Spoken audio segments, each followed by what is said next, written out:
সুস্বাস্থ্য আমাদের প্রতিটি ব্যক্তিরই কাম্য। আমরা সবাই সুস্বাস্থ্য কামনা করি। শুধু তাই নয়, ইসলাম সুস্বাস্থ্য সম্পর্কে অনেক গুরুত্ব পেশ করেছে। হাদিস শরীফে রাসূলুল্লাহ সাল্লাল্লাহু আলাইহি ওয়াসাল্লাম বলেছেন, পাঁচটি অমূল্য সম্পদ হারানোর পূর্বে এগুলোকে গুরুত্ব দেওয়ার কথা জোরদারভাবে বলেছেন। সেই পাঁচটি বিষয়ের অন্যতম একটি বিষয় হচ্ছে সুস্থতা। রাসূলুল্লাহ সাল্লাল্লাহু আলাইহি ওয়াসাল্লামের হাদিসের রওয়ায়াতে আছে, জীবনকে মৃত্যু আসার আগে, সুস্থতাকে অসুস্থতা আসার আগে, অবসর সময়কে ব্যস্ততা আসার আগে, যৌবনকে বার্ধক্য আসার আগে, সচ্ছলতাকে দারিদ্রতা আসার আগে আমাদেরকে এর গুরুত্ব দেওয়ার জন্য বলা হয়েছে।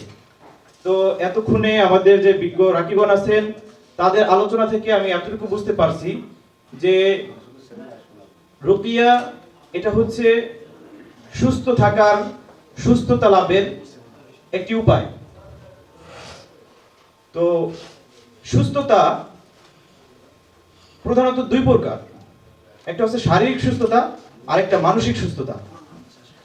শারীরিক সুস্থতা তো আমরা মেডিসিনের মাধ্যমে লাভবান করতে পারি, অর্জন করতে পারি, কিন্তু মানসিক সুস্থতা কি আমরা শুধু মেডিসিনের মাধ্যমে কি অর্জন করতে পারি?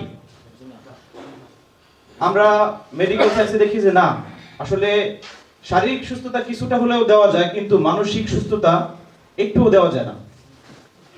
উদাহরণস্বরূপ বলা যেতে পারে যে আমরা দেখি, আমরা একটা রোগকে ওসিডি নামে নামকরণ করি ডাক্তাররা, সেটা হচ্ছে ওয়াসওয়াসার রোগী।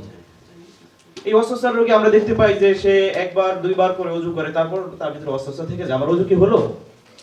গোসল করতেছে, সে মনে করতেছে আমার নাপাকি দূর হয়নি। এই রোগ আমরা কোন মেডিসিন দিয়ে দূর করব? তো দেখা যায় যে এখানে আমরা কোরআনিক চিকিৎসা যে আছে রুকিয়া, রুকিয়াতুশ শারঈয়া, তার মাধ্যমে আমরা দূর করতে পারি। আমি লক্ষ্য করছি যে আমাদের রাকি ভাইগণ, আমাদের ডাক্তার এবং মেডিকেল সায়েন্স বলেন বা সায়েন্সের উপরে অনেক রেগে আছেন এবং তাদেরকে মানে দূরে ঠেলে দিচ্ছেন। তো ভাই, রেগে গেলে চলবে না এবং দূরে ঠেলে দেওয়া যাবে না, তাহলে তো দূরত্ব বাড়বে। আসলে মেডিকেল সায়েন্স, এটা সত্য যে মেডিকেল সায়েন্স জিন এখনো তারা সত্যায়িত করেনি যে জিন আছে বা জাদু চর্চায় প্রভাব আছে, তবে অস্বীকারও করে না। মেডিকেল সায়েন্সের একটা থিওরি হচ্ছে তারা কোনো কিছুকে সরাসরি নাকচ করে না যে এটা নাই, তারা এভাবে বলে যে আমরা এখনো এটা ধারণা করতে পারিনি, শনাক্ত করতে পারিনি, কিন্তু বলে না যে এটা নাই। এজন্য আমাদের যে রাকি ভাইগণ আছেন তারা রেগে আছেন, অনেক রেগে আছেন ডাক্তারদের উপরে। তো আশা করি যে কিছু তথ্য পেলে আপনারা রেগে থাকবেন না।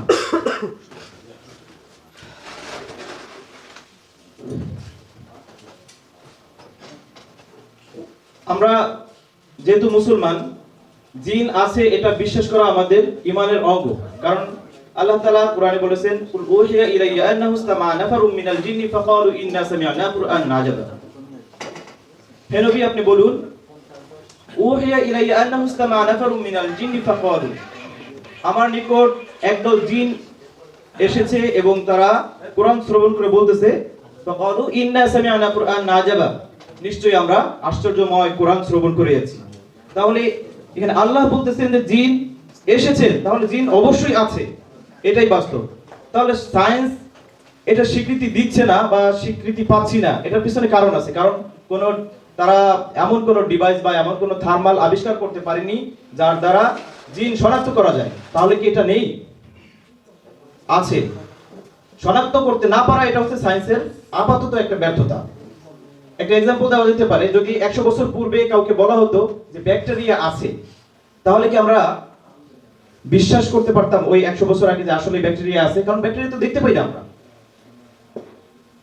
তাহলে এটা আমরা কি অস্বীকার করে বসতাম যে ব্যাকটেরিয়া নেই?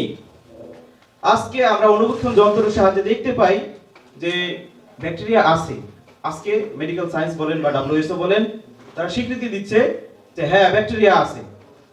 ইনশাআল্লাহ কোনো একদিন তারা এটা যেন আবিষ্কার করতে পারে যে অশরীরী যেই শক্তি আছে জিন, তারা এমন কোন ডিভাইস আবিষ্কার করবে, এমন কোন অণুবীক্ষণ যন্ত্র আবিষ্কার করবে যেটা দ্বারা তারা বলবে হ্যাঁ, কোরআন সত্য, ইসলাম সত্য এবং জিন আছে। এখানে ডাক্তারদের কোনো মানে ডাক্তারের উপর আমাদের রেগে থাকা যাবে না, বা ডাক্তাররাও অস্বীকারও করতেছে না। সরাসরি যদি আমরা বলি যে ডাক্তাররা অস্বীকার করে, তারা জিনকে বিশ্বাস করে না, জাদুকে বিশ্বাস করে না, রুকিয়াকে বিশ্বাস করে না, এটা ভুল।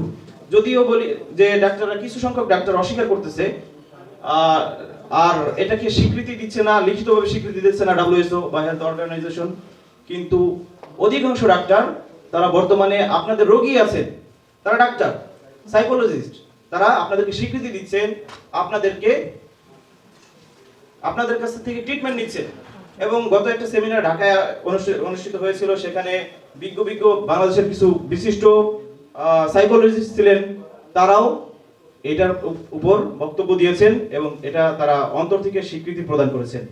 অতএব ডাক্তাররা আপনাদের পক্ষেই আছে এবং জিন জাদু আছে, কোরআনিক চিকিৎসা সত্য, এইটাই তারা স্বীকার করে। কিছু ব্যক্তি, কিছু সংখ্যক চিকিৎসক এই কোরআনিক চিকিৎসাকে তারা বলে যে এটার ভিত্তি নেই। আর সমস্ত রোগ যে মেডিসিন দিয়ে সারানো সম্ভব, এটা মেডিকেল সায়েন্স বলে না, কখনোই বলে না। আমাদের ডাক্তারদের উচিত, যেইখানে আমরা ব্যর্থ, মেডিসিনে ব্যর্থ হই, গবেষণায় ব্যর্থ হই, সেখানে আমাদের ভিন্ন চিন্তা করা উচিত। যেমন ওসিডির রোগী, এখানে আমাদের কোনো কার্যকারিতা নেই।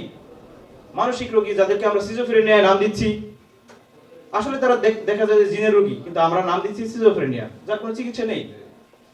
এইখানে আমাদের ডাক্তারদের উচিত আমাদের হাতের ভিতরে এই রোগীকে ধরে না রেখে, যারা কোরআনিক চিকিৎসা আছে, তারা প্র্যাকটিস করতেছেন, গবেষণা করতেছেন, এই তাদের কাছে হস্তান্তর করা। আবার একইভাবে কিছু চিকিৎসা আছে যেগুলি শুধু কোরআন দ্বারা পরিপূর্ণভাবে সম্ভব নয়। একেবারে সম্ভব নয় এটা বললেও ভুল হবে, পরিপূর্ণভাবে সম্ভব নয়। যেমন কারো সার্জারির প্রয়োজন আছে, এখানে রুকিয়ে দিয়ে তো আপনি পরিপূর্ণ সুস্থতা পাচ্ছেন না। কারো ভেঙে গেছে, সার্জারির প্রয়োজন আছে। কারো ব্লিডিং হচ্ছে, ব্লিডিং বন্ধ করার জন্য সার্জারি আছে। তো আমাদের এলএমের পরিধিকে বাড়ানো উচিত আমি মনে করি, এবং একে অপরের সহযোগী হওয়া উচিত। যেই কাজটা আমি পারবো না, ওটা আমার কাছে না রেখে, যে অভিজ্ঞ আছে এবং যে সেই ওই সেক্টরের অভিজ্ঞ, তাকে ওই সেক্টরেই পাঠিয়ে দেওয়া উচিত। তো সময়ের স্বল্পতার কারণে আমি আমার বক্তব্য এখানে শেষ করছি, এবং আশা রাখি যে আমরা কন্ট্রাডিকশনে না যেয়ে ভ্রাতৃত্বের বন্ধনে আবদ্ধ হব। ডাক্তারদেরকে দূরে ঠেলে না দিয়ে, সায়েন্সকে দূরে ঠেলে না দিয়ে, আমাদের নিকটে টেনে নিয়ে আসবো। আমাদের ভালোবাসা দিয়ে আমরা বুঝের মাধ্যমে টেনে নিয়ে আসবো। আল্লাহ আমাদেরকে সবাইকে সঠিক বুঝ দান করুক এবং একসাথে পথ চলার তৌফিক দান করুক। আমিন। আসসালামু আলাইকুম ওয়া রাহমাতুল্লাহ।